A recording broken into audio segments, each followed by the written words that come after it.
ఆశీర్వాదంతో కీర్తి శేషన్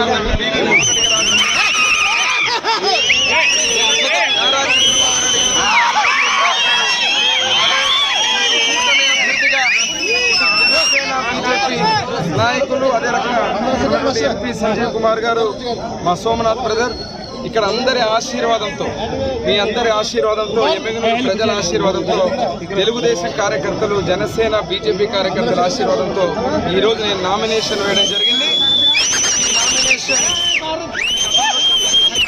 రాష్ట్రంలో జరుగుతున్న ఎన్నికల కురుక్షేత్రంలో తిరుగులేని మెజారిటీతో ఈ రాష్ట్రంలో ముఖ్యమంత్రిగా చంద్రబాబు నాయుడు గారు, అదేవిధంగా ఎమ్మిగనూరు నుంచి నేను జయనాగేశ్వరుడి కూటమి పేరు గెలవబోతున్నా. రానున్నటువంటి ఎన్నికల కురుక్షేత్రంలో ప్రతి ఒక్క కార్యకర్తలు, మా వాళ్ళందరూ కూడా సమిష్టిగా మేము పనిచేసి రానున్నటువంటి ఎన్నికల్లో మళ్ళీ ఎమ్మిగనూరు నుంచి ఒక చారిత్రాత్మక అవసరం ఏంటంటే, ఎప్పుడు ఎమ్మిగనూరు గెలిచిన రాష్ట్రంలో ముఖ్యమంత్రిగా చంద్రబాబు నాయుడు గారు ప్రమాణ స్వీకారం చేపట్టిన ఆనవాయితీ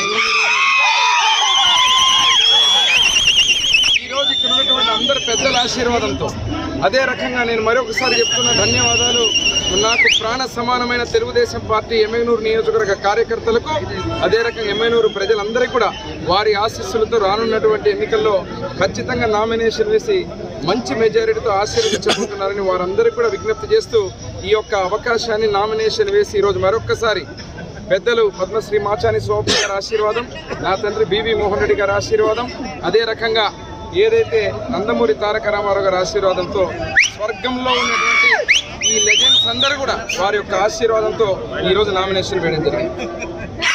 ఆశీస్సులతో ఇవాళ ఫస్ట్ నామినేషన్ సక్సెస్ఫుల్ గా వేయడం జరిగిందండి.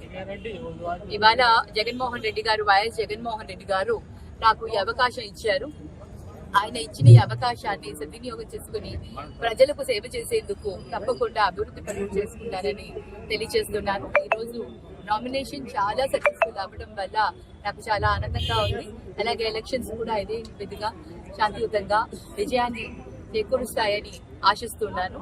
మరి జగనన్న ఇచ్చిన ఆ అవకాశాన్ని అన్నకు మరి గట్టిగా ఇవ్వాలని, అన్నకు మేమంతా కూడా ఇక్కడ ఒక ఐక్యంగా, ఐకమత్యంతో అందరి సహకారం